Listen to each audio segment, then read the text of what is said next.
All right. Hi, everybody. It's Michael Shermer. It's time for another episode of The Michael Shermer Show, brought to you as usual by the Skeptic Society and Skeptic Magazine. Here is our latest print edition, which you can get by going to your fine bookstore in your neighborhood or skeptic.com/magazine. We are a 501c3 nonprofit education organization. So if you want to give us a little love and support there, you can go to skeptic.com/donate. Okay, before I introduce my guest, I have a little intro for this particular subject, which we're calling Race Matters, which was the title of our recent issue.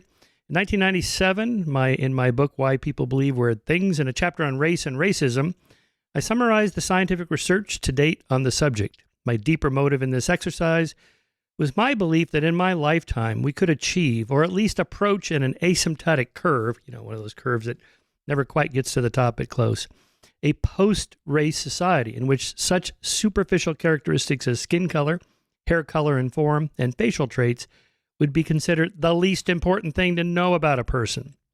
Nearly 20 years later, in my book, The Moral Arc, I suggested that we had made so much moral progress toward this end that Dr. Martin Luther King Jr.'s dream that my 4 little children will one day live in a nation where they will not be judged by the color of their skin, but by the content of their character, was at least at last coming true. And so I concluded, we are living in the most moral period in our species' history. How naive I was. Conversations about and coverage of race and race-related incidences have since become omnipresent in our culture. From social media to mainstream media, government, corporate, and academic collection of data on all matters race has become ubiquitous, driven further along by racial and gender sensitivity training programs, which I've partaken many times as a professor at a university.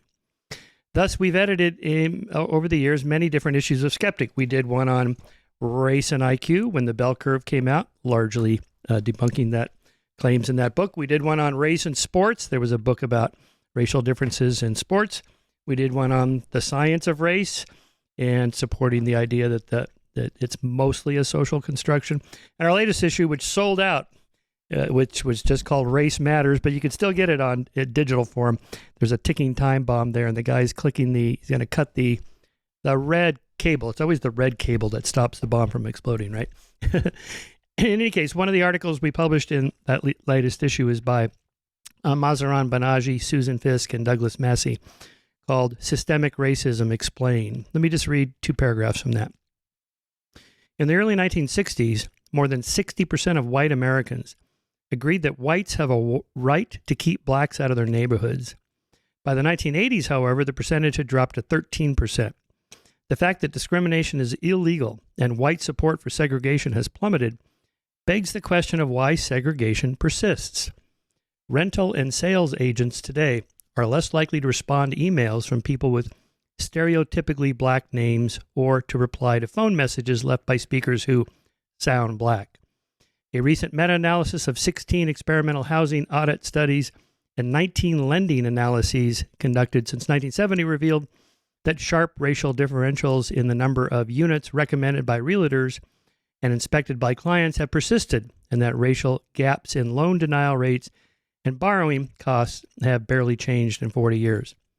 Audit studies conducted across the social and behavioral sciences include a subset of resume studies in which researchers send the same resume out to apply for jobs, but change just one item. The candidate's name is either Lisa Smith or Lakeisha Smith.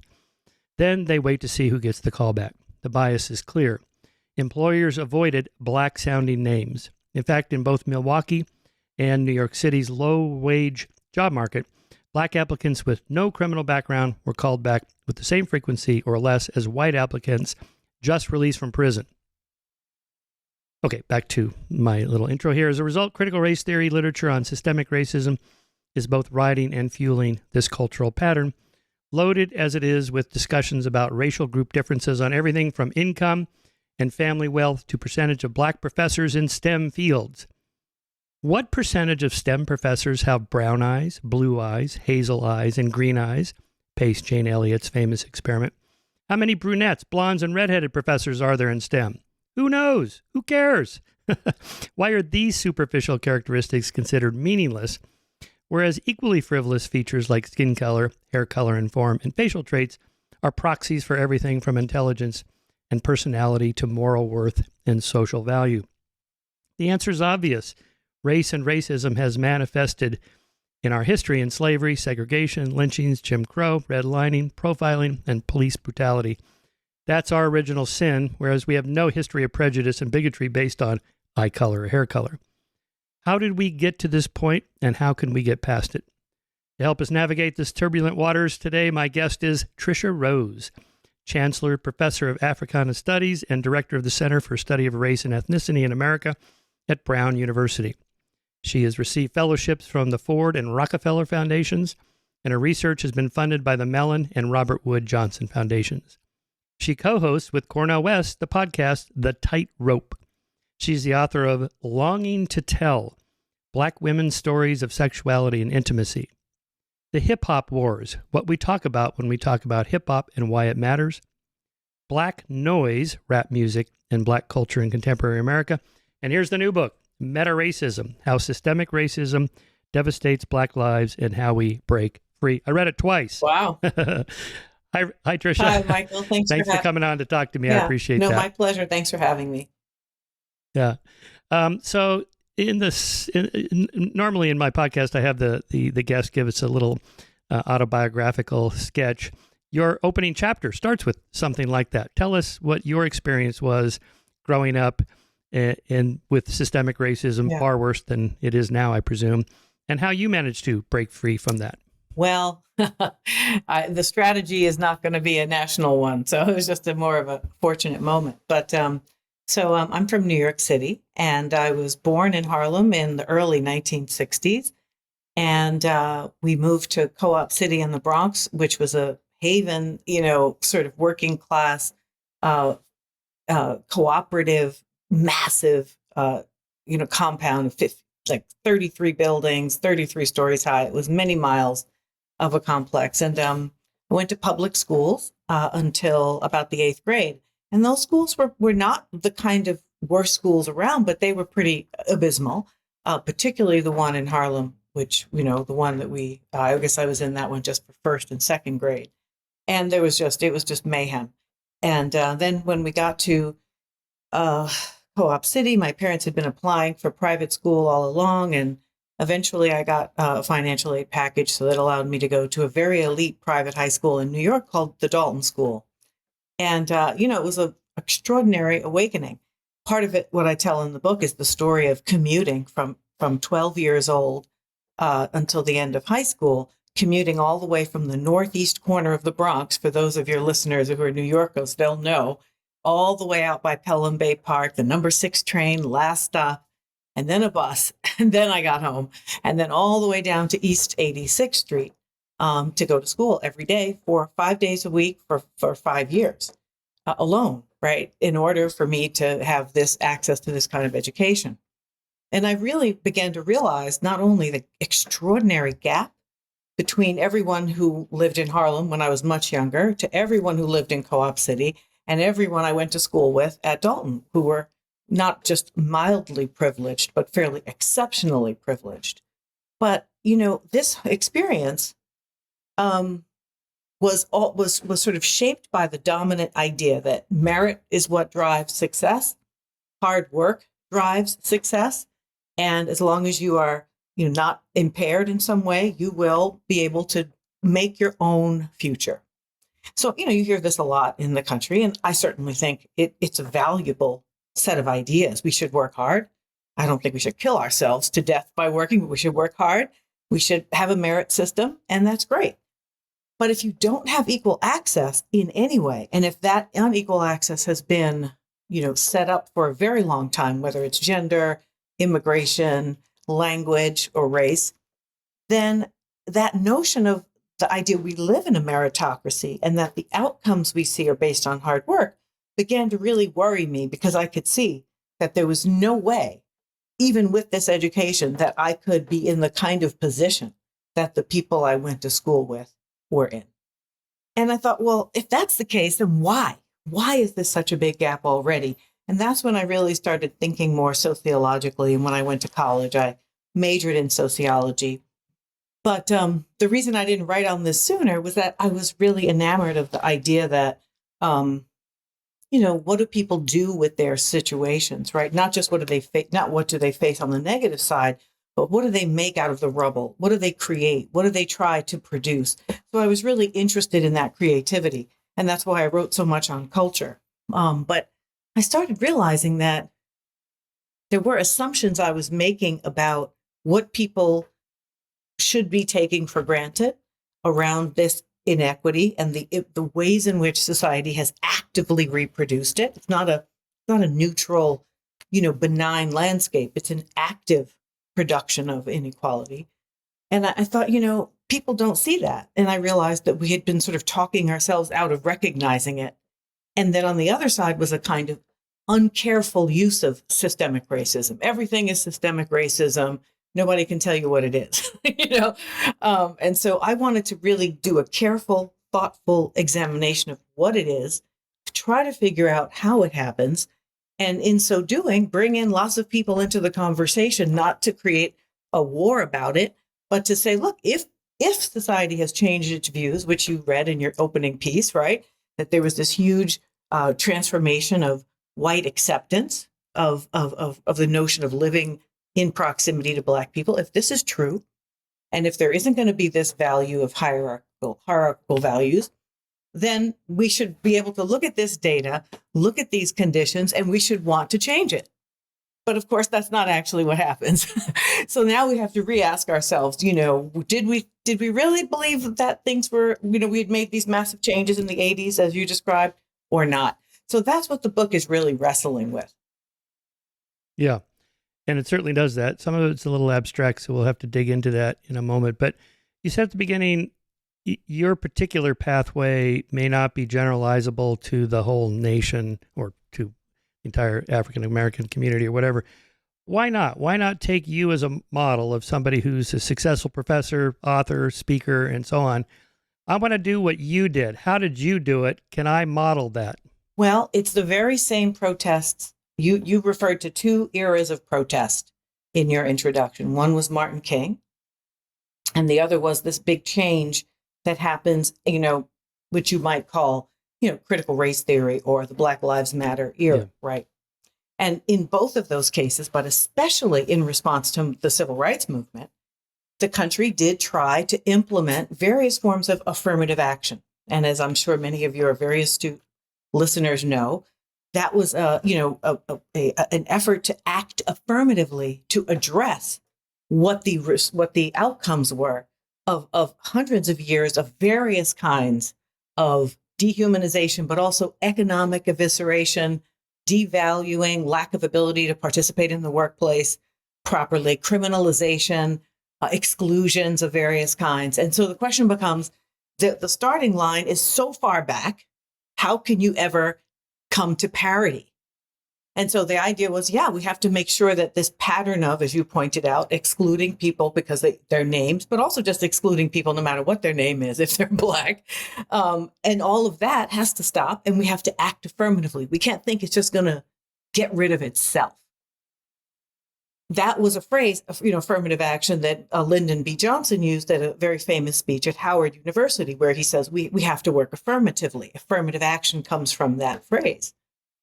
There was quite an immediate backlash, right? Because many whites don't understand themselves as having advantages. They think they are ground zero. And that's part of the way we teach. I'm not blaming anybody personally, but we teach it that way as a society.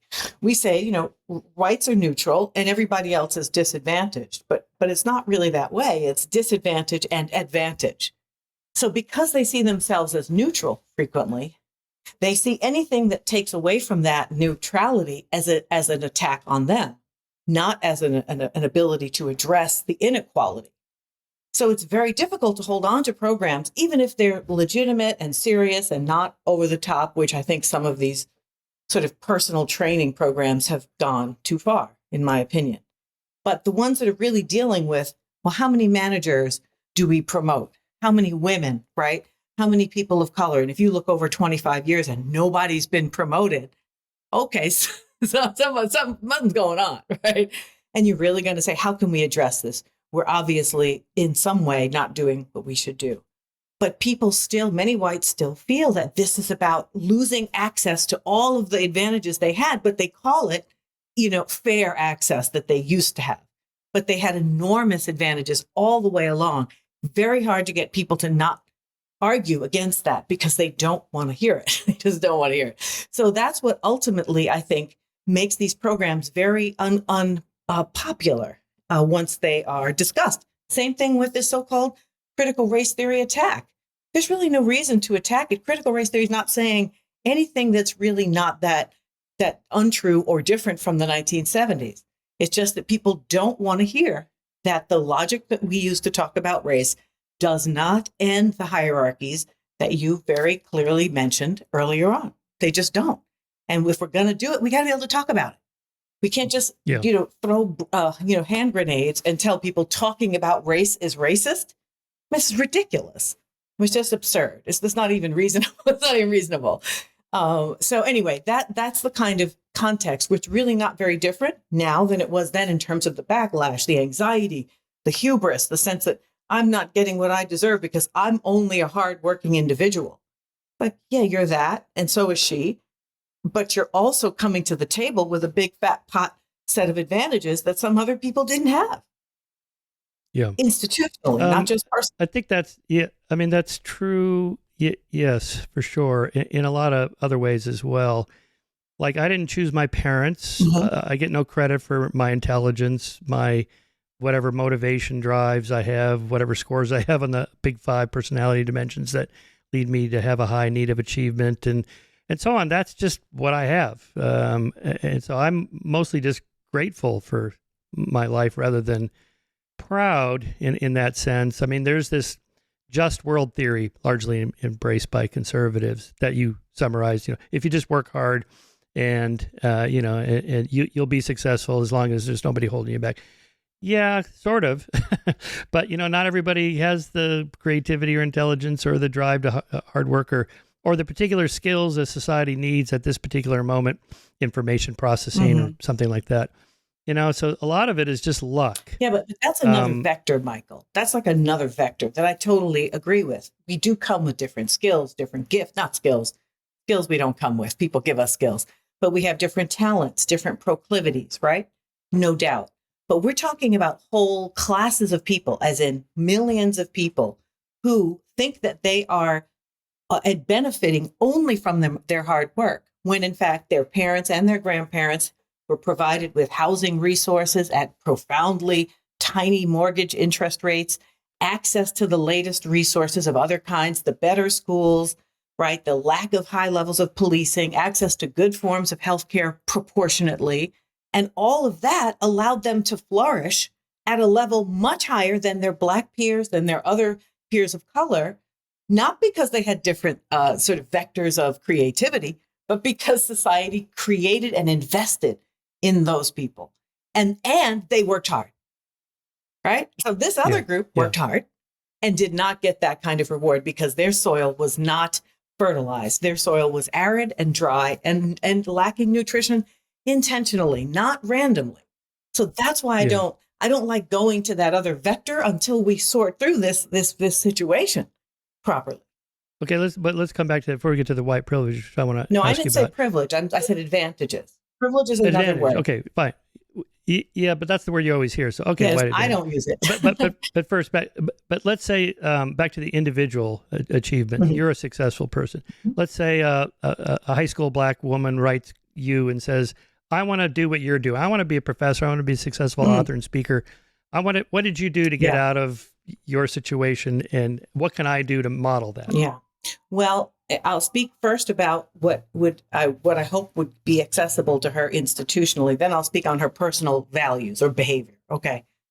Affirmative action is the only reason Dalton had a financial aid waiting list for promising smart kids of color that they thought could do well in their environment. So that's the only reason I got into Dalton. There's no way I was supposed to go there. It cost more than college. My parents were working class people. My dad was a bus driver. My mom was a secretary. These were not people who were going to be able to afford anything other than public school, which they paid for in their taxes. And so I would have to say to her, this young girl who we're proposing, are there opportunities where you can get access to the best there is? Right? Because you're entitled to that as much as anybody else. And I mean that of working class people of all backgrounds, but especially those who've been especially excluded. And then I'd want to tell her, okay, if you can't get in there, let's figure out what are the best places for you and your talents and your interests. We just keep pushing for that opening. At the same time, I'd say, look, and this is what my father said to me when I was 13. He said, listen, I was angry about something. I don't know what I was, when you're a kid, you're always grumpy about something. And it was about some school related matter. And he said, listen, if you don't think this situation is fair, try to find out whether or not it was, do some more research, homework, and then recognize that if you can't change it, right, realize you may have to work twice as hard to get where you want to go, because everything's not set up to create an opportunity for you to flourish. It's not equal for gender reasons, for racial reasons. And I found this stunning. I was shocked. And then I thought about it. I thought, well, yeah, that does seem to ring true. So I would tell this to this young girl if she could handle it. Some people can't hear that kind of information. They feel like there's no point. But for me, that was a challenge. To me, that was like, oh, okay. You want to put more obstacles? Okay. I'm gonna keep hurdling them. But at the same time, it took a chunk out of me, right? Because I can't just be myself. I've got to be ready for battle. Still trying to be a generous human being, still trying to be open to all kinds of people, but I also have to be ready. That's exhausting. It's exhausting and it's dehumanizing and it's disrespectful, frankly, that I should have to do that at 13. So I would want to nurture this young girl and say, look, you're great. Here's what you're good at. Let's help you to get better. That means you'll have to work hard. You might have to work harder. And will it get recognized? Maybe, maybe not. You see, so that's what I would do. I would affirm, but explain strategy and also let her know that the world is not against her all the time. There are people who will help you from every background in the world. And then there are systems and some other people who will do the opposite. So you have to really be prepared. Yeah. Did you have, when you were growing up, also, in addition to this Dalton School, mentors or teachers or people that guided you or gave you advice in addition to your father?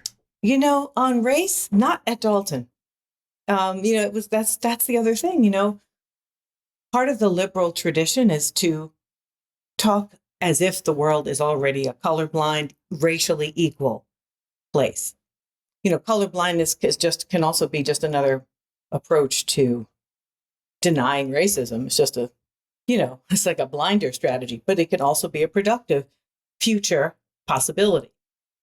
So for me, there was very little discussion in school. I did have one amazing Haitian math teacher who I was not very great at math. I have a brother who's a big math guy, so it was a little bit troubling to be, in the shadow of a real math mind and just trying to get through algebra. I was like, let me just get through algebra. Anyway, he was just this fantastic guy, and he figured out how to make me feel confident about geometry. And I remember feeling like, wow, if I could figure this out, maybe it's not so hard. It was just something about his teaching style and his confidence in me was very powerful. But there were not lots of teachers who mentored me that way in high school, particularly. Okay, let me introduce this white advantage by quoting this woman, Tracy McMillan. She has a new book out called The White Bonus. Mm-hmm. She calculated, I just saw this on CNN as it came across my scroll on Twitter.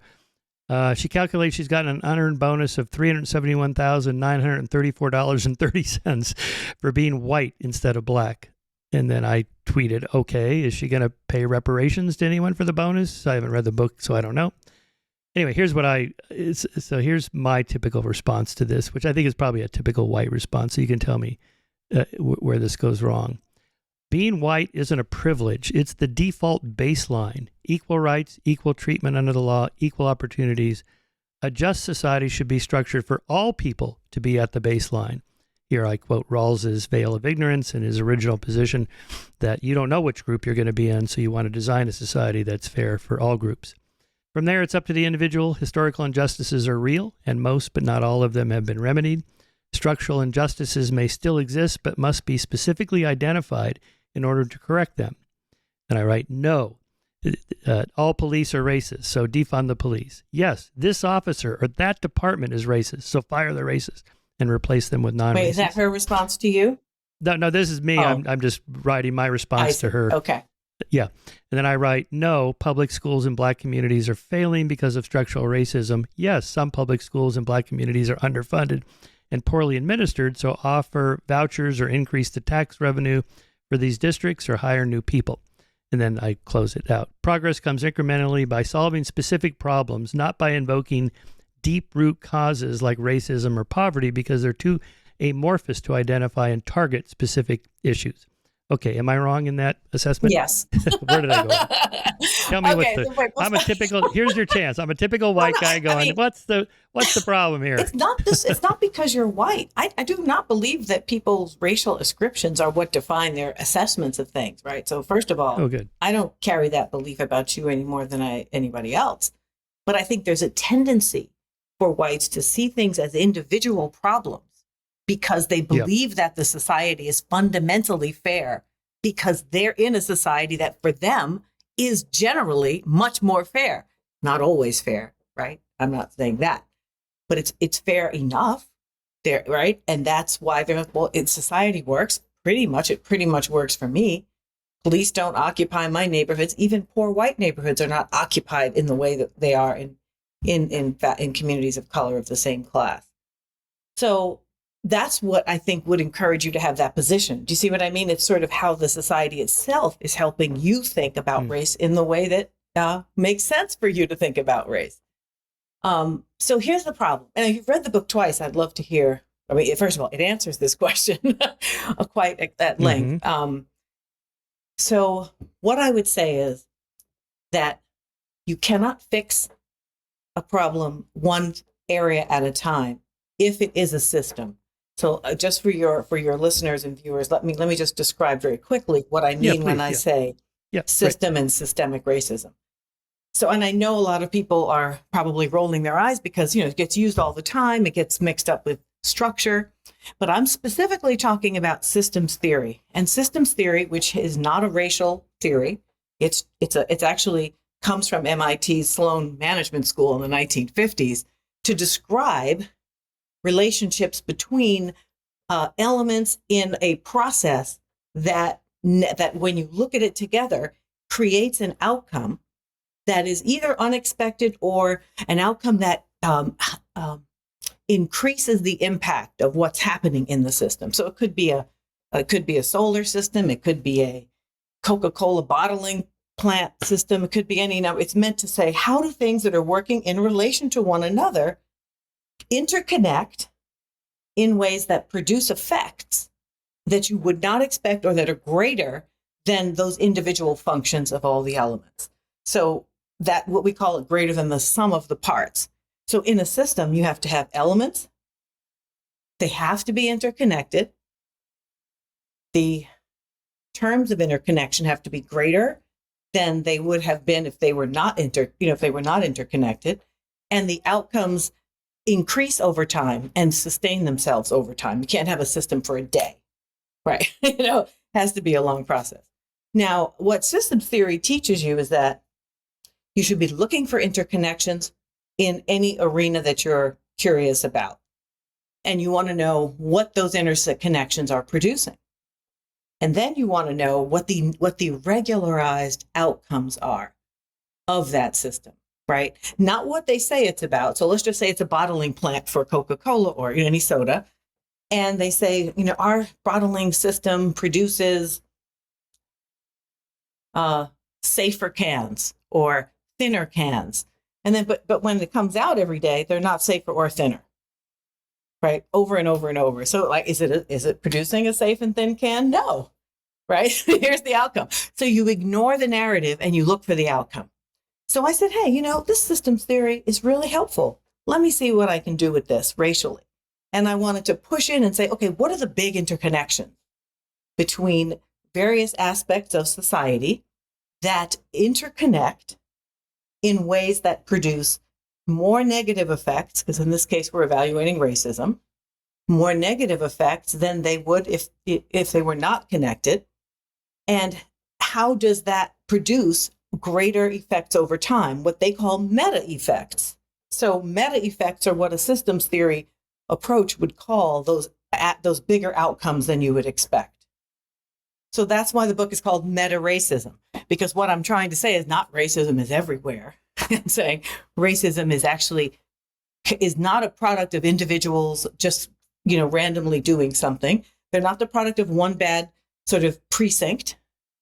They're not the product of one bad rogue cop, one bad teacher, one budget problem in one school, one so on and so forth. But the way these forces are interacting and these institutions are interacting over time to produce a profound level of disadvantage and economic and social disadvantage and crushing circumstances that you can't see because we're looking individually, right? We're looking for one place to be the home of the problem.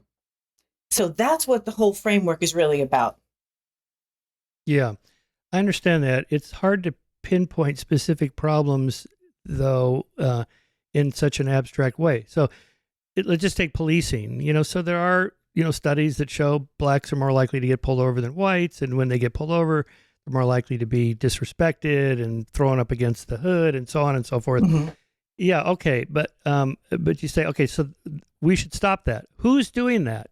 Which police officers exactly? Which precincts? Why aren't there the police captain going, all right, listen, we've been called out on this in this study. It is true. We're doing this. We're going to stop doing this. So, Bob, stop doing that. Okay, I won't do. In other words, if you make it an abstract thing, who's going to? It doesn't have to be an abstract thing. You just have to ask different questions. That's a really good point, Michael. It's not that you turn it into an abstract thing. What you say is, well, there are lots of patterns of behavior, right? So stop and frisk begins in New York, but it takes off across the country. Why? Because there's also a desire to, there's different philosophies about the why, right? Some people think it's about what to do with excess labor, right? There's sort of economists who are more leftist.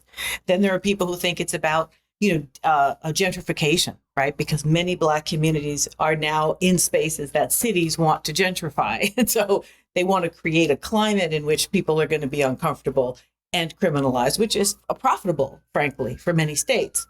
So there's lots of different explanations, but I'm not interested in that part. What I'm interested in is if you have a pattern of hyper policing, hyper mistreatment, longer sentences, and so on, and you see it in multiple places, you have to think of this as a problem you solve locally in concert with a systemic thinking about the fact that it's happening in many, many cities. So it's sort of like not thinking you have a system that only needs to be plugged over here, one little hole, but more a complete rearrangement of the interconnections. So you say to yourself, okay, we'd want to maybe say pass a state law or a federal law or some other kind of level that makes it clear that certain behaviors won't just be said, stop it, but there'll be real punishment and that there'll be real significant changes in what will be allowed, and they have to be policed and literally followed through on. So instead of saying, Bob, stop this, you would have to do something more serious. So for example, there's no national database of cops who hurt people, who have a history of hurting people, that other police units can assess whether or not they should hire a person, because they don't have that information. They have probably more information on you and me than they have on a cop who's been a particularly psychologically challenged individual. So why don't they collect that data, right? Because the police are policing differently in different communities for different reasons. They're there to serve and protect some communities, and they do that partially by terrorizing others. So you look at Ferguson, which I spend some time on in the book, Ferguson and the Mike Brown incident. This wasn't just about Darren Wilson. I mean, of course, he's got his issues, and of course, I disagree with his explanations for things. But this is a pattern of behavior where you basically create a psychological and emotional sense of under siegeness to establish authority in those communities because they are unwanted in the communities adjacent. And so it's a form of containment and a form of extraction with the fees and fines and tickets. And it's a form of punishment. So you're asked to live with a level of really tremendous pressure that goes unnoticed. So that's the way I would think about that. I think of it as like, what is the big strategy? And then let's come up with ways to address it locally, because you might live in Oklahoma, it might be a different culture. So you'd have to think about how to implement it in a more local way. Is this what DEI programs are ultimately about? That the federal government can't just step in and fix all problems everywhere, but if corporations and university departments and so on hire DEI officers, they can maybe identify some of these issues that maybe the participants themselves are not even aware that they're doing. Maybe these cops don't even know that they're pulling over more blacks than whites. No, they know. They know that. They know that. But you're right. Some of them, I mean, many cops will tell you they were told to have quotas. When a lot of the stop and frisk stuff came up to surface, many cops said that they got more, that there were like benefits rewarding colleagues who got more stops. So, and I don't see why they would say this, just for fun of it. And there's several in New York that came out during the evaluation of the program. So I guess what I'm saying there is that, they more than know it. And there's just, it's quite a blue wall that is pretty serious. You normally can't get that kind of information. But back to the DEI. I mean, look, the question is, if we see and we can prove, which you have shown some of the evidence and referred to the name changes, and you even have all kinds of proof that Black people are marginalized and excluded from opportunities, or allowed to participate at much lower levels inside of opportunity structures. And you have proof of this all over the place, all the way from Fortune 100 companies to community colleges to McDonald's to everything. What are we supposed to do about it? Like, that's the first thing I would ask people to think. Yeah. Right? Like, what are we going to do? So then people say, okay, we don't have bad intentions, which was your point. So let's figure out a way to make diversity more comfortable to people so that they don't easily exclude.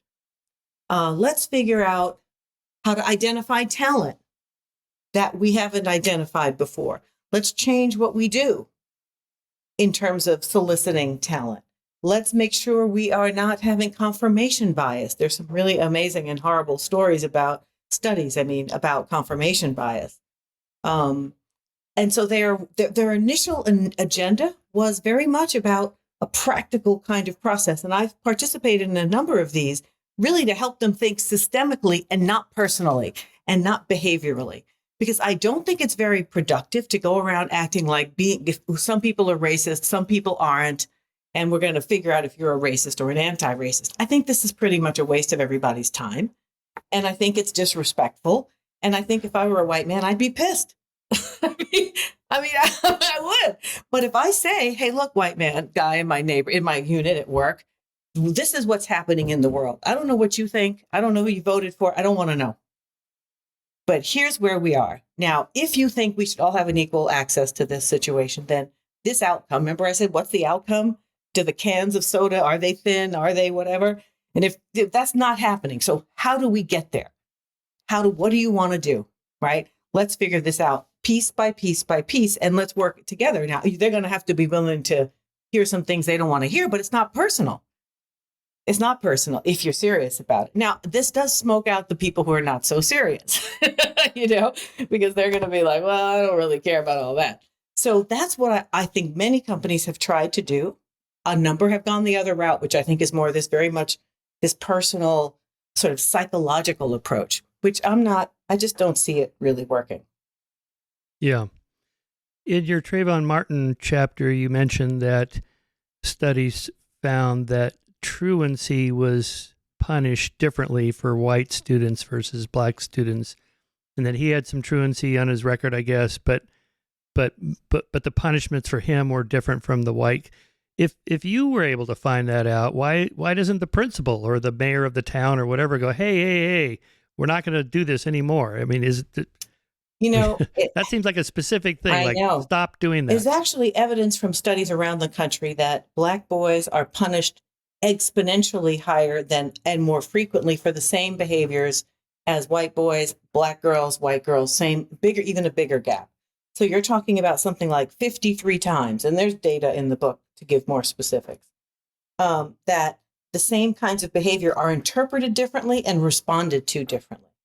So why, I mean, first of all, people often say that they know their kids, and this one really is a problem. So they find a way to rewrite the narrative that they're doing well.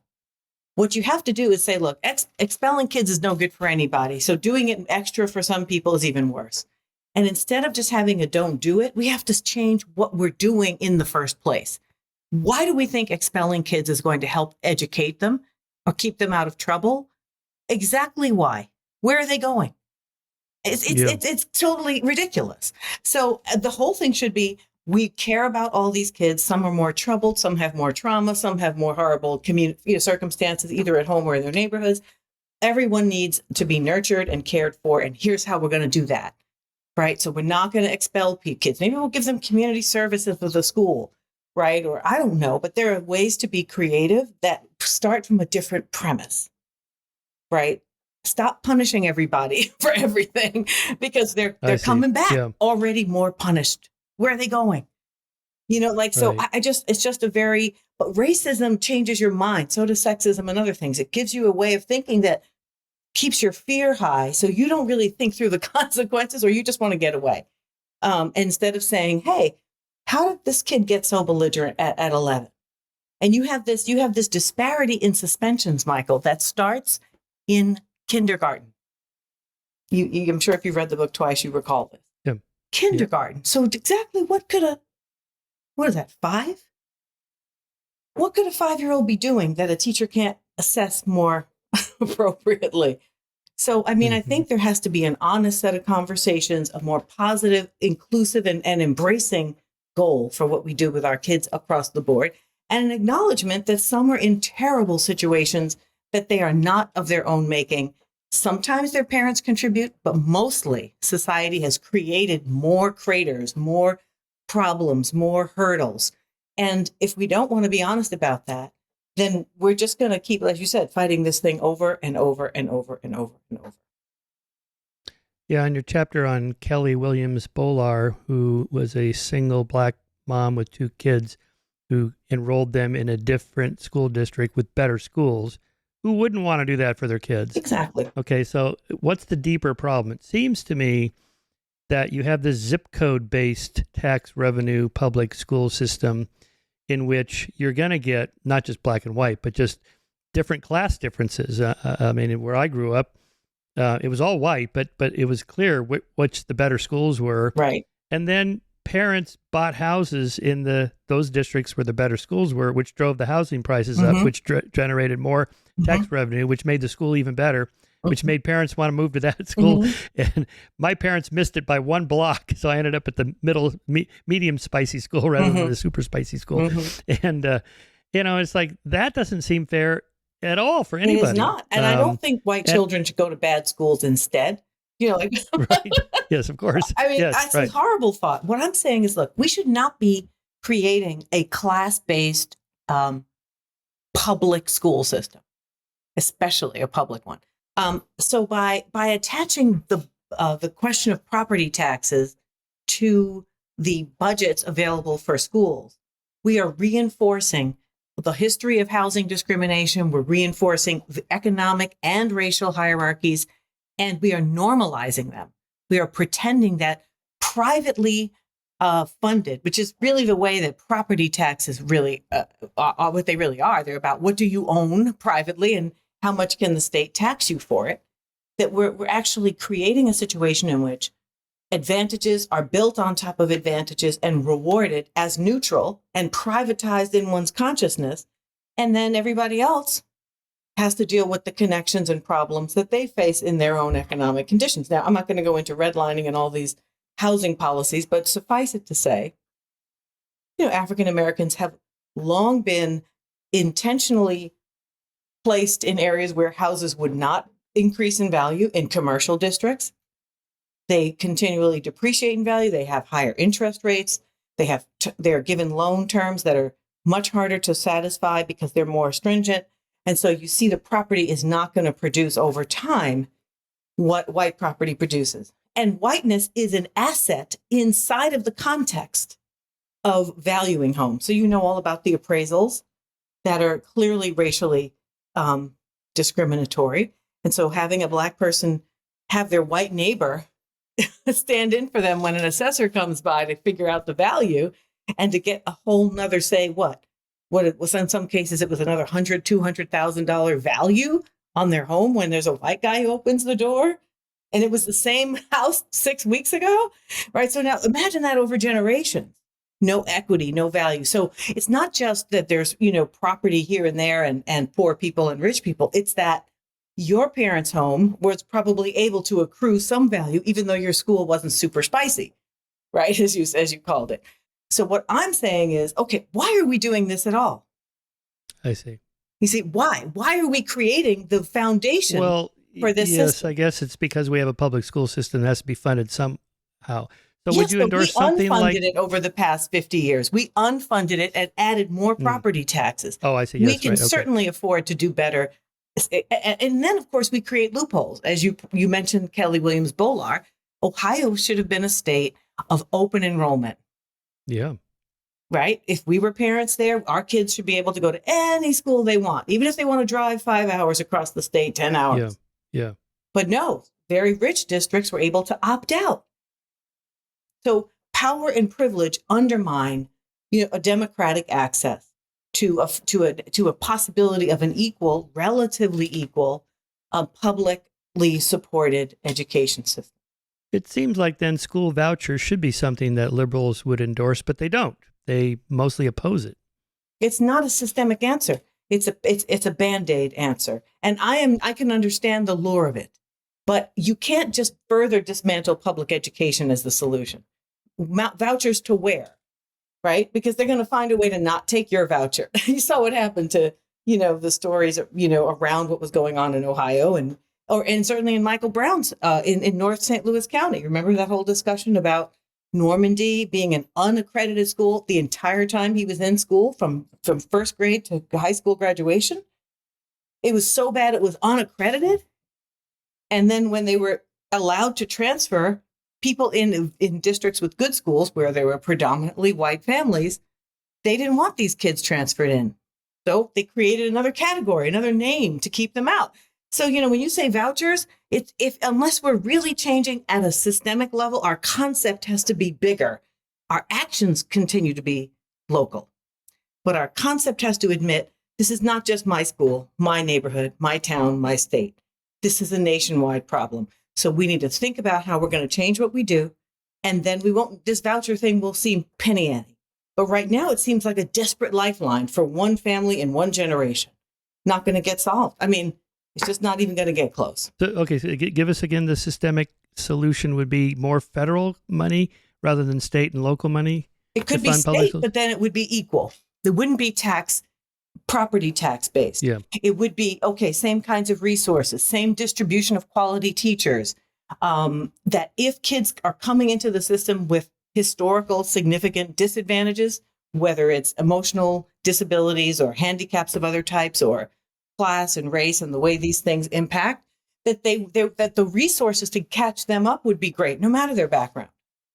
But of course, certain communities would end up needing more for now. And that there would be a value add for everybody, as opposed to saying, we're hoarding our little bit of advantage because my kids are more important. Right. And then for you, good luck, as if you created your own ghetto, as if ghettos are not a social construction. Right. It's like, well, you have no interest in my kids. Right. But there's a lot of people who will say, yes, you know what? I believe 80% of whites. Right. You gave the stat. I believe in an equal environment. But when their kids have to not be in the best position, ask them again. Yes. Yeah, of course. So, that's the truth. That's just the truth. I went to school in Southern California. There were stories of people that used like somebody else's address for their address and then had their bills sent there or whatever to register so they could get their kid in the better school. Of course, people are going to do that. They want the best for their kids. What would be wrong with something? This is a completely crazy idea that'll never happen, but privatize all schools. The government gives everybody $6,000 or $10,000 per kid, and then they can pick whatever schools they want. You'll end up with better schools across the board. Well, why would you not just have open enrollment like Ohio was trying to do. Its own Yeah, okay. Supreme Yeah, Court. I like that So too. there was no additional federal money. They sent their foundation amount, which they do. So why we just got to make people do it? You can't allow for the opt-outs. Now, when we did this in the 50s, what happened? What happened when we integrated schools? What did the people with resources do? Do you know? Yeah, they went elsewhere. Exactly. They said, fine, you keep it. In fact, when they integrated towns and kids could now use these beautiful public pools, they just concreted them in. They just poured concrete in because they didn't want their kids socializing with Black kids, not so much so that they took the advantages away from their own kids. So, I mean, this is an issue is not going to get solved by a patchwork thing. Now, I'm not saying we can solve it all at once. It's overwhelming. But our vision has to be bigger. Our paradigm has to change. You see, our way of understanding what's happening is going to determine where we look for solutions, how we look for solutions, and whether or not we're willing to confront the real problem. So that to me is why I want this paradigm shift. There are a few reasons. I mean, one is that I think that's where answers that we haven't really looked for are going to come from. But it's also that the people who we too often insult and say, fairly disrespectful things too about why their own behavior is the reason they're in the situation they're in. I really wanted to show through more data and analysis that they really are facing a meta context, a meta condition, and that they're not describing something because they're interested in being victims. It's a very brutal debate that forces one or the other as a position. It's either behavior or it's system or structure. And of course it's both, but until you fix a system like this, you really don't have a right to be demanding people's behavior be perfect under the conditions that we've put them in. So for me, it's really about a new paradigm and a way of thinking. So that paradigm will produce local responses, regional responses, national responses. You see what I mean? And that's why I'm saying, look, we're not thinking about this properly. And that's why we keep coming up with hey, how do we get rid of this one bad cop? I agree with you. This cop is terrible. I'm like, okay, great. Well, good luck, one cop at a time. This is not like But you would not be in favor of defunding the police. No, I think that's a problem because what we never said was that they had been additionally funded on an escalating scale for the past 25 years. So cops' budgets have been going up. So I could say defund them to their normal percentages from 1990 or something. That would be a defunding. That's a different conversation, isn't it? All of a sudden, you're like, well, wait, why did we increase them, right? Excuse me, pardon me. Well, that was due to the spike in crime from the late 60s to the early 90s. Well, but it wasn't that clear of a spike. It's a complicated thing to think about crime, but their budgets are bigger, but they are not necessarily effectively responding to the crisis in the community. You cannot jail the problem, right? You have to look at it differently. But my point is only to say I'm not for the end and abolition of some kind of public institution that produces order and safety. I'm for that. I'm not for something that reproduces, slave patrols, that functions in the model of a slave patrol, and also the violence against women that the police are often responsible for that we don't talk about very much. I'm not for that either. So we have to ask ourselves, are they serving and protecting? And if so, who? From who? And then say, what's the budget for that? Let's increase a social service budget. If someone's having a mental health crisis, they shouldn't be calling 911. They have no choice. Right? You mean police are not we trained ask the police to become social workers. Yeah. I mean, a lot of calls that police go out on are domestic disputes. So you're saying maybe police are not the people to do that. Maybe there's a combination, because it could be a dangerous spouse. Yeah. Right, who could be really violent. But I'm just saying they can't handle, my son is in the street crying and screaming and naked, okay, he's having a mental health crisis. That seems pretty obvious. He has nothing to have a weapon. You've had situations where people don't even have a place to put a weapon. Yeah. Right. And we're still treating him like he needs to be shot down like an animal. Right. That shouldn't happen to anybody. So we need to think, okay, it's a paradigm shift. We're not just trying to fight crime. We're trying to create communities that are about care and affirmation and that have rules. I'm not saying punishment's going to end, but let's make it reasonable with the goal of bringing people into society to be productive and contributing. And that's not what we do for. And we don't look at this bigger picture. I don't know how much time you spent in any kind of local municipal court in the city with people of color, but it is a horrifying scene of just I have to say I have not spent much time with that. You want to say a few words about that?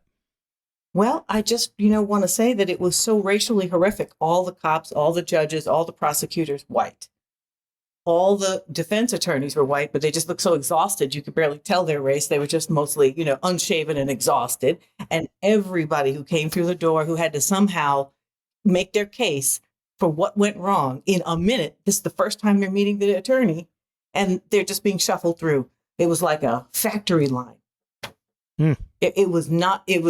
It's something to see. So it changes equal your treatment perception. under the law is not even Not true. remotely close to being real in our country. Sorry. Yeah. I mean, trust me, I get no joy out of that. People think like they want to make you feel bad. Like, I don't want to know this. I don't want this to be true. Did you watch any of the OJ in America? It was the ESPN series, then Netflix just released it after OJ died. I think when it first came out, I didn't re-see it recently. Well, in a way, I mean, one of my things is conspiracy theories. Johnny Cochran and the team floated a conspiracy theory that the cops planted the evidence against OJ. Okay, so then the series spends like 2 episodes on the history of the African American community in Southern California and the LAPD in the 1950s and 60s. It's pretty bad. They did plant evidence. They did stuff like that all the time. And so, by the time, this is not an irrational conspiracy theory, even. It was pretty It's obvious. actually not a conspiracy theory, right? Isn't it a conspiracy? Well, they in the sense that they didn't tell everybody they did it. Yeah, it's a real. Right. Well, that's right. Oh, so slight distinction. It's a real conspiracy. The theory turned out to be true. Right. That's what I mean. So it's not a theory. It's in fact, I mean, there's incredible work on the Chicago police. They had torture units. I can absolutely send you a few books on this. It's a stunning, like, the question is why? There's no question that the upper brass knew what was going on. I mean, whole units had locations for torturing Black citizens in Chicago. Yeah. Why? So if we know it's true, we can't look for one bad apple. So, and the police, again, are one part of this thing. My book is not about police. It's not an anti-law and order. That's not even the agenda. The agenda is, look, we are not in a post-racial environment. We are not in a colorblind in any kind of positive way environment. We have not resolved racial inequality. We have built new policies since 1980 that work in interconnecting ways to produce greater harm going forward. It's not a legacy of the past that will die down over time if we just patient. And that we have to be honest about this and think in a new paradigm that will help us break free. And that means admitting that it's happening, even though we don't necessarily want it to as individuals, right? And that we have to realize that it is happening. And once we confront that, then we have an obligation to work together to do something about it. And that doesn't mean excluding or blaming, except just to say that people can't keep denying the evidence because they don't like it. It's inconvenient. Well, yeah, certainly. Sometimes you hear this debate between equity and equality. So, equality of opportunity, equity of outcomes, or equality of outcomes. What would be your metric for we've achieved a roughly colorblind fair society? That's a good question. Is it something like 14% of CEOs of Fortune 500 companies are Black, or in STEM fields, 14% are physicists and engineers and mathematicians and so on? And across the board, would it be something like that or something else? Well, I'm not a quota person per se in that, I think it should match the proportion, but it is a useful shorthand for identifying problems, right? So if you say, there's 0, women or men or Black men or whatever, Black women running at certain levels of society and the several up, in businesses and in schools and so on, then you have to say, okay, how did that gap happen, right? But the real issue is really across the board. You're seeing so many reductions that the overall impact is significant. So I would use a number-based thing as a way to assess But for me, it would be about a combination of things that would need to be assessed together. One would be something like what you said, but the other one would be, what about everyday access to regular jobs and promotions in the scale? Because a lot of people start in the beginning in a company at the bottom and they work their way up, right? So what did they have a reasonable number coming in?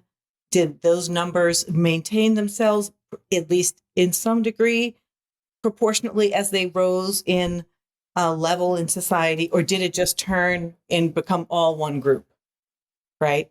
If you have that kind of data and experience, because you'd want to ask people what's happening across various industries, and you have a real sense that they're functional and the process is working, they're not 100% equal to 14.2% or 11.9. That's silly, but they're just sort of roughly, and they're promotable, and they're not in segregated housing, and their loans are fair based on their conditions. You do a kind of litmus test. I would be thrilled. I'd be thrilled. Yeah. I think it'd be an amazing thing, but it has to be consistent. Remember, systems only work over time. You can't make it work for a year, 5 years, and have the country undermining it for the next 30 because they're pissed. It's not going to be a system very long. And so, but systems are positive and negative, or a combination. They're not one, there's not a given what the outcomes are going to be. So we're responsible for making that more common. I mean, what would be something you would do? I mean, I'm curious. I mean, you read the book twice, which is amazing. Oh, well, what would you do based on what you read? I guess by way of example, there's a big debate in STEM. Is my area is why aren't there more women in STEM, particularly at places like Caltech and MIT and so on? One answer is, well, there are a bunch of misogynistic old guys still teaching math and physics, whatever. That's not true anymore. These are all friends of mine, and these are uber liberal, tolerant. They're looking to hire more women. They really want to. It's the pipeline problem. There aren't as many women applying. Why not? So here it's not clear why not. Well, way back in 8th grade, they got redirected into some other fields instead of the STEM fields or whatever. So there are fewer of them graduating from high school in a STEM field, going into undergraduate, going into graduate school and PhDs and so on. So then the question is there some kind of misogyny going on there, or is it just interest differences? So you'll often hear, boys are more interested in things, girls are more interested in people. So there's more physicians, more nurses, more teachers, more public health workers that are women, and in STEM fields, it's more men, whatever, just by how they self-sort of what they're interested in. So that's kind of where the debate is there. For me, just lower all the barriers and let people do whatever. If you're a woman, you want to go into physics, go for it. There should be nothing stopping you. And hopefully there's no more of these old guys that say, don't you worry your pretty little head about that physics problem. That's for the men. I mean, maybe there's a few of those assholes still out there. I agree with you. That's not the main thing. But the gendered impediments happen differently in 6th, 7th, and 8th grade, right? Because STEM is a boys' arena. And so you have to train. You have to educate against a sexist paradigm that is happening inside of youth environments, right? In middle school and high school, in order to keep women in the game, right? If they were interested. You can't just have some old guy saying, we're just going to take everybody, because the baseline of the culture is male dominated, and they function in ways to make that comfortable for boys, and boys make it comfortable for other boys. So we'd have to have a kind of paradigm shift to help that. Yeah, the counter to that is that it's just people sorting themselves into things they're interested in. Yeah, and girls are less. Yeah, I hear that. But I mean, does that make any sense to you? Given there's how nobody much there's nobody keeping boys out of linguistics, for example. Steve Pinker makes the point. He's one of the few male linguists. It's mostly female scientists studying linguistics. But there's no bias for women in linguistics. It's just fewer men are interested in that subject. It could be something like that. Well, do you actually think that there would be such a gender split in any subject where there are not socialization components that matter? They're not. There might be some socialization components, certainly. You think so? But that may actually start super early. That may actually start super early of young boys playing with things, and therefore they get nudged toward more thing-like jobs. It could be both. It could be both. I guess what I'm saying is, look, if your socialization before you even know what STEM is, if your socialization tells you that, certain types of activities and curiosities are not appropriate in all kinds of coded ways, not curmudgeonly professors, but parents and relatives and the culture around you says that you come do this with me, girls do this. Yeah, they're just not even going to be thinking about STEM. So we just have to be more mindful. I don't know. I have a boy and a girl. Yeah, you do. They're very different. When I take my Of little boy course. to the Target to get a toy, he has zero interest in the aisles where the girls' toys are, and he's heading straight. Of course he does. I mean, but what I does didn't he raise do? him Do you that let him way. watch I didn't TV? tell him to do anything. No, but do you let him watch TV? Does he live in America? Yeah. I mean, for goodness sake. I mean, does he watch Hollywood movies? Not Hollywood movies, Disney? but he plays The whole Minecraft. thing is a gender festival. He plays Minecraft. Which is Okay, well, good for him. I mean, that's but a pretty again, boy thing. Yeah. But that's my point, is that kids know long before we admit that they know that there's a coded world of relationships that they know how to sort. And then kids do come with their own interests. You do have individual kids who bring their own talents. I'm not saying everything is socialization, but we undermine it a lot because of our myths about ourselves. We think we're all free individuals, and we're free to some degree, but we're not as individually shaped as we fantasize. So much happens around us that tells us who to be, who not to be, what's acceptable, what isn't, what's rewarded, what isn't, what's dangerous for your group, what isn't. And that is huge. I'm not saying it's everything. I'm really not. We all come with a personality. I believe that too. But that's not what's shaping the 99% of STEM, kids who are boys, or whatever the numbers are. Well, it's not 99%, but all right, what is it? 80, 75? What are the numbers? It's a lot, yeah. But they are trying. Like 90? I mean, my colleagues are trying to hire when a woman applies for a job at MIT or Caltech. They have a pretty good chance of getting hired. They want to hire them. They're not biased against them. I hear you. Yeah. But I've been interviewing, I worked a lot in this area and also even in the STEM area. And we interviewed big scientists who are, of color and mostly African-American, who are very famous in STEM fields. And they said there was so much about the codes of racial socialization. So one of them was explaining the long story of he didn't know how to play Frisbee. So they all went to go play Frisbee and he just sat around. And they didn't think oh, maybe Frisbee's not likely to be his thing, So it's sort of like it's like the golf. It's like it's like what happens when you get to go golfing and stuff like that. Yeah, so the point was, they said it was a constant thing in college and graduate school, and then in the so-and-so department where he teaches, where those kinds of things created a cultural sense of belonging that people were not attentive to. So all I'm saying is that it goes on. It just doesn't happen in the way you would think. Yeah. Always. But that doesn't mean we shouldn't keep trying, and that we shouldn't, that means everyone has bad intentions. I'm not saying that. I'm just pushing people on the idea that, hey, we've done everything we could do. We have good intentions. What are we going to do now? That's what I hear a lot. Hey, the pipeline's too small. I'm okay. There are answers to that. Yeah. Yeah. Systemic answers. Well, here you just thought of my friend Neil deGrasse Tyson, who tells me he's turned down many opportunities for awards from Black groups. He says, I don't want to be the best Black astrophysicist. I'm just an astrophysicist. Right. And so it's like Tiger Woods, I'm not Black. I'm, what do you call him? Kabul-Asian or whatever. And, and a lot of Blacks like Oprah are like, come on, Tiger, you're in golf, for God's sakes. Finally, one of our groups in there. And he's like, I don't want to be that guy. And same thing with OJ, in that series. It's like, a lot of the Black activists in the civil rights era were like, come on, OJ, we need you to speak up. And he's like, I don't want to be that guy. Yeah. And is it maybe people are just not interested in being activists, but then there's the idea of, well, I just want to live in a colorblind society. Are they naive to think that, they can do that? Yeah.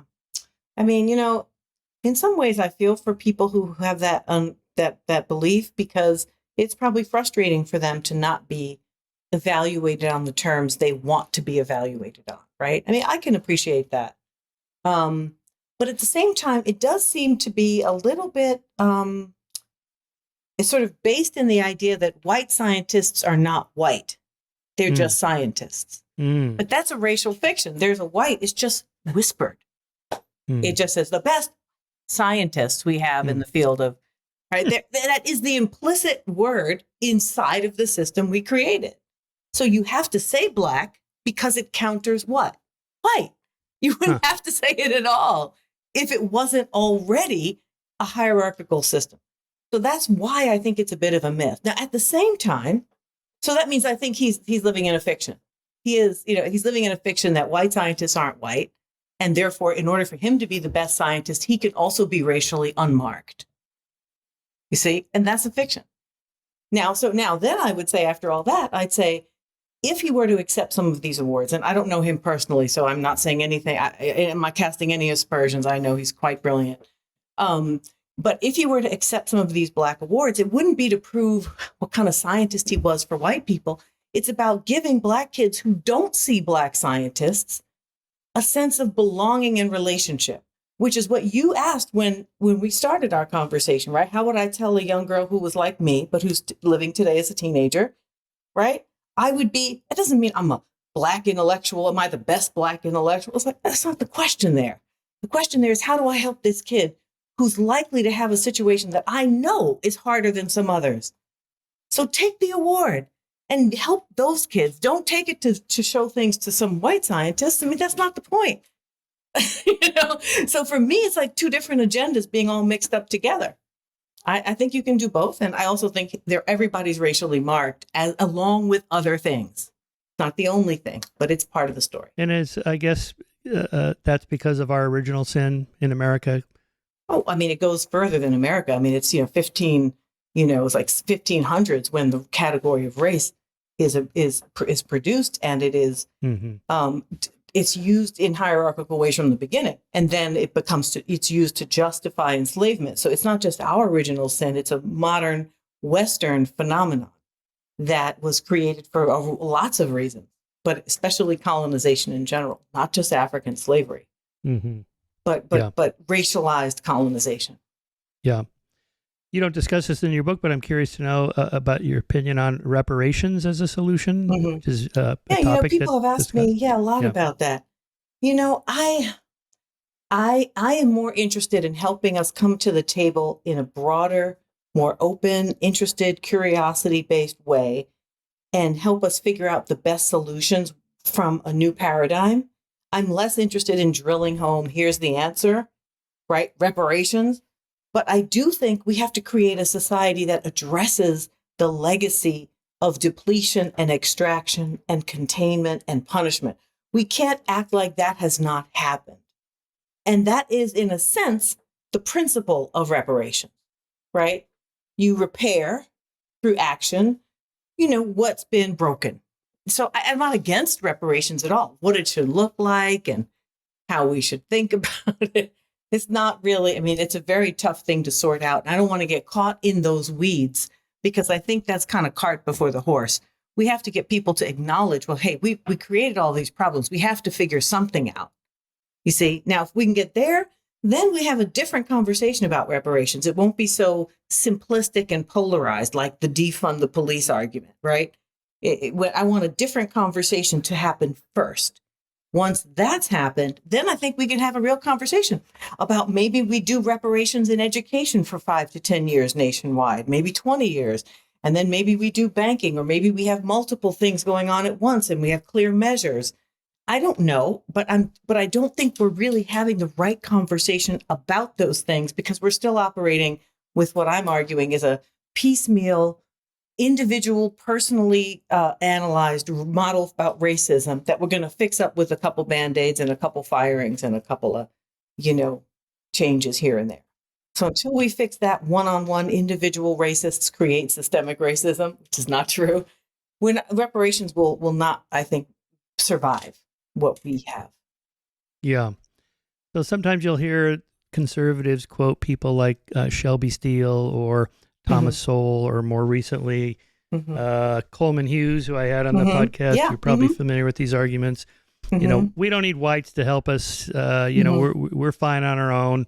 And I don't want your handouts. And we've already had the affirmative action in the 60s and the Great Society and all that stuff. Things are, not perfect, but they're good enough now.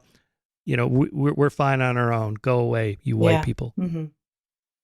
Yeah. Well, I'm not sure how far away they want them to go exactly. But because I don't know what that really would mean. Does that mean that, Hughes doesn't go to Columbia? Or what does that mean? He goes to Howard? I don't know what that going away means. But at the same time, I would say this.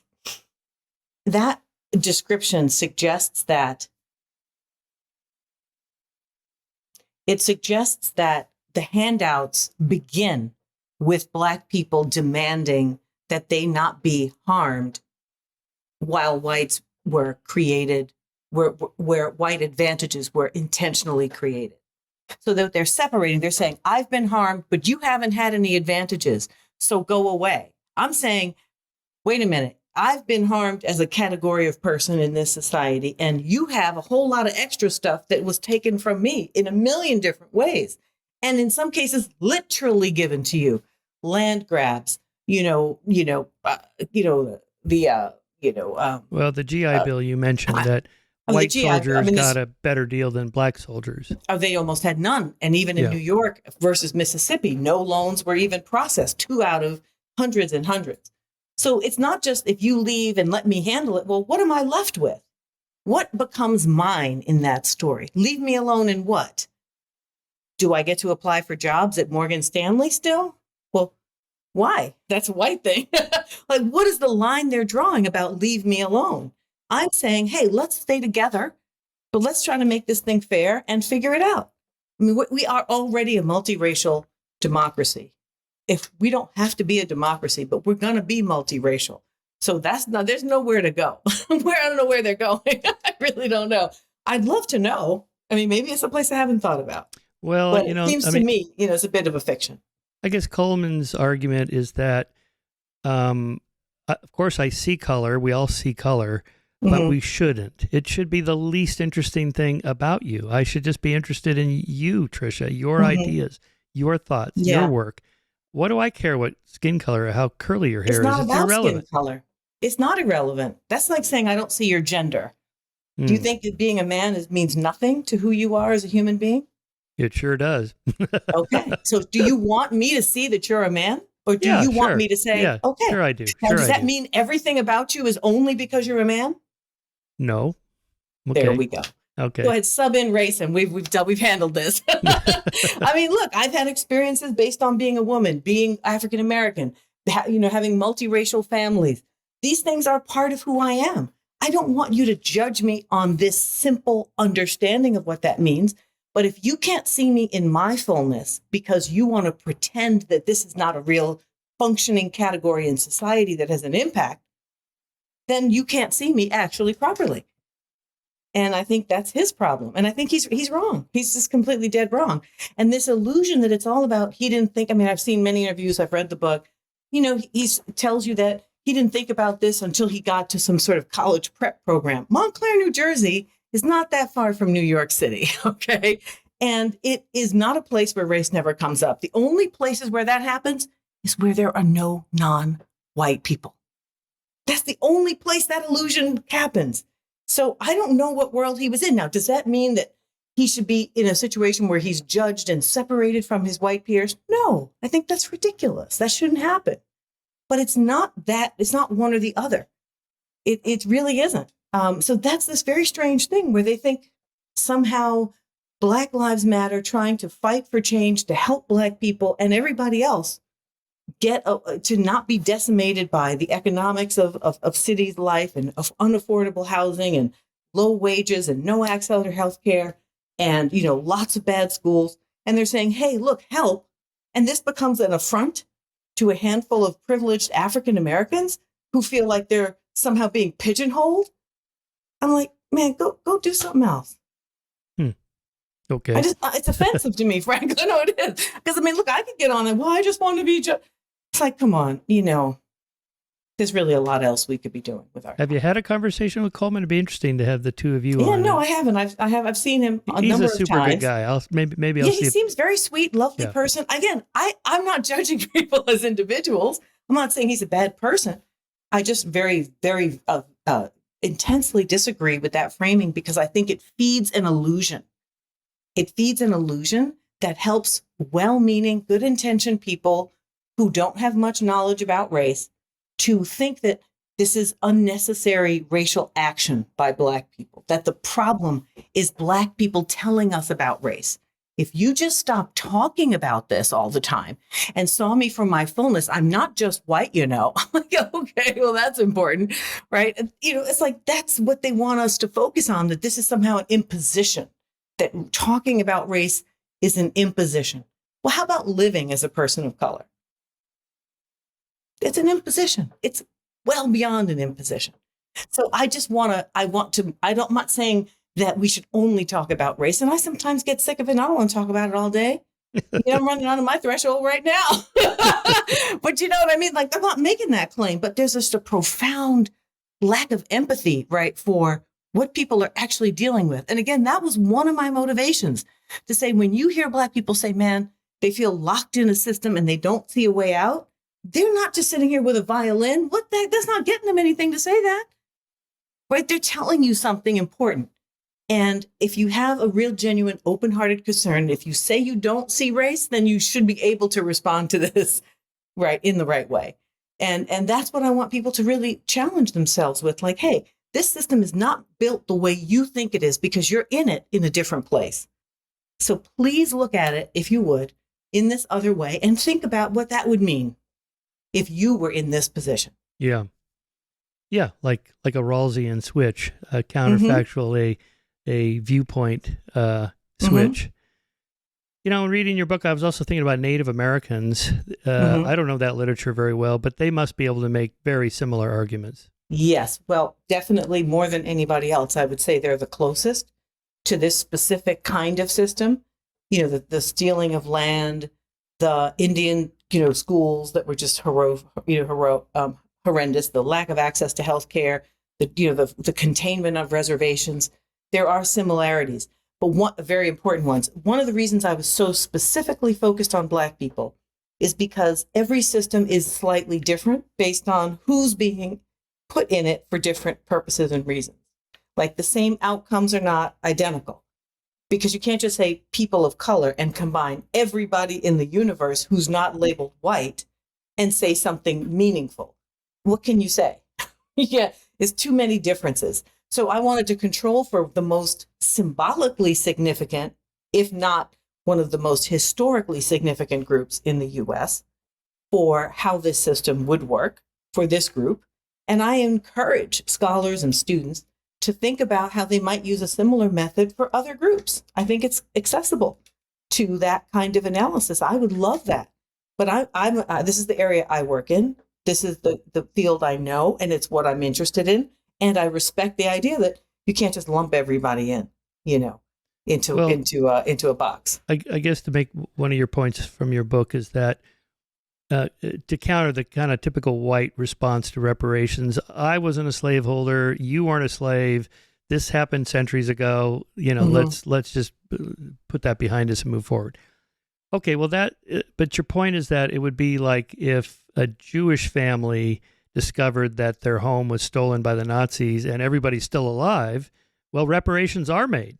And, there are lawsuits about stolen art, for example, that still go on now because it's current. Yeah. The current victims or the immediate family of the victims are still alive. And so your point would be, in your book, there's enough stuff that still goes on in this meta-racist way that it isn't something we can say, well, that was a long time ago. Yeah, I mean, it's great to focus on history because what happens after 65 doesn't just sprout up like a mushroom out of nowhere. So yes, there's history. But I think by going historical, we sometimes encourage people to say what you just said, right? That was then, this is now. So I'm like, actually, okay, so let's do now. That's what the book starts with. It says, okay, let's start with the last 25, 30, 40 years, which is no time at all, right? In human sort of life cycles.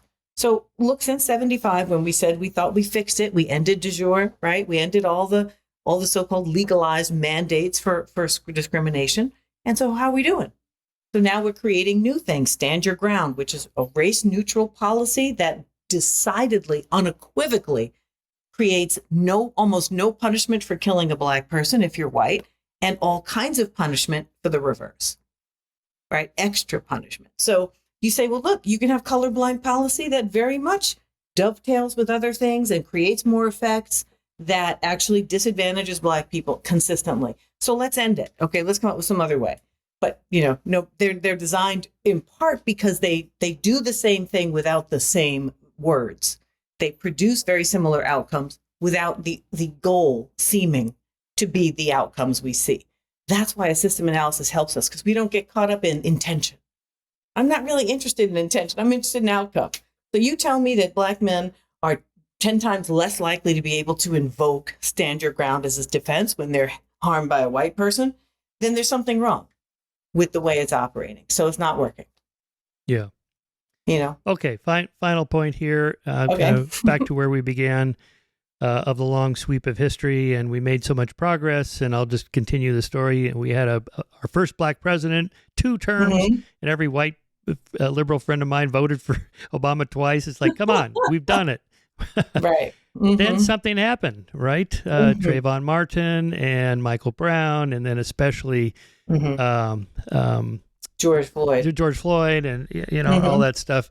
And then all of a sudden, Black Lives Matter, and it's like, oh my God, what happened in that? How would you kind of characterize that last 20 years or so? Yeah. Well, don't forget Trump right after. Well, don't forget Trump right after Obama, because I think that's actually the backlash of a 2-term Black president. And I saw that coming. I said, this is not going to work. We're not as far ahead as we think we are. So there's going to be a backlash, and that kind of politics. I'm not saying because he's white. I'm saying because of his political position on all kinds of things. But what I would say for the last 25 years has been, and I think Coleman said this on your show, and I think it's in my book and others. It's not the point is not a rocket science point when I say it or when anyone else says it, but having access to recording devices was actually a very significant social context for changing the flow of information, the source of information, and the interpretation of that information. There's no question. Now, people take different political takes on what it means, but it did have a huge impact. I think the next thing that was very important was that the sense that there was greater access overall on the internet to more information about race and racial realities in the world than you had the 25 years prior. And that meant young people were educating themselves, right? And in a way that, conservatives who want to stop curriculum on race can't stop, because the internet will not, even I'm talking about legitimate sources on the internet. I'm not talking about people who aren't doing any homework and who have an agenda. I'm saying legitimate information. So those 2 things I think are really important. And then there's been a tremendous, the crash of '08 and the economic evisceration of the foreclosures, particularly of all working people, but especially those who were Black and brown, got hit the hardest. The very hardest. And so those are the kids of those families. And I think they're realizing, what, there's no way out of this. There's no easy way out of this if it keeps functioning this way. So I think reality, economic circumstances, the sense that 2-term Black president didn't change this, right? So that goal of if we get a Black face in a high place, we're all going to be grandmothered in. Not really. And so that I think is also another factor. And then watching people die on repeat video is very horrible. I don't care what color they are. It's horrible. But if you yourself are African American and you live in a neighborhood where this is more likely to happen than not, that's just devastating from an emotional standpoint. And I think it was rage. It was frustration. And then the pandemic contributed, Michael, because people were all locked at home, and they were just realizing there was a sense in which we were a captive audience for this crisis. We couldn't be busy at work or going to pick our kids up. We were just like this.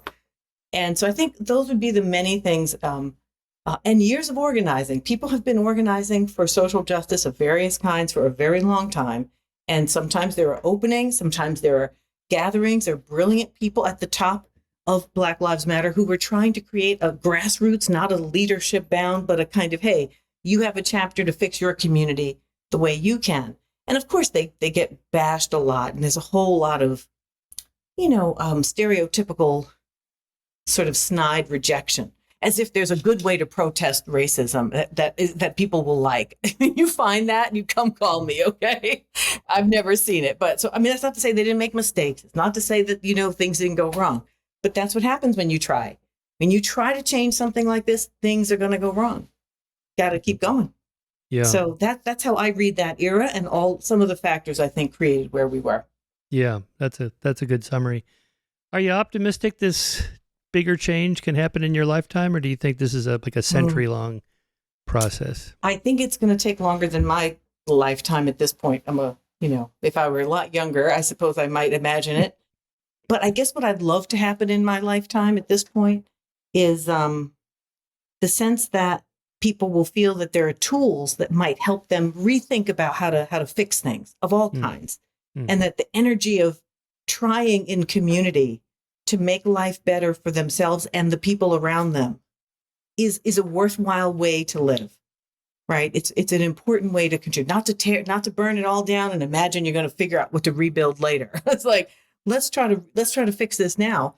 And let's think of it as how we make ourselves connected to one another in a just way, in a fair way, in an honest way. If any of that happens, I'll feel really, really happy. Just people trying will be enough for me because, that will inspire more people than we think. Perfectly said. Good place to stop the conversation. Thank you so much, Thanks, Tricia. Michael. Here's the book really again, nice. Metaracism, How Systemic Racism Devastates Black Lives and How to Break Free. There it is. Thank you, Michael. It was fun. Thank you, Michael, for having me. I really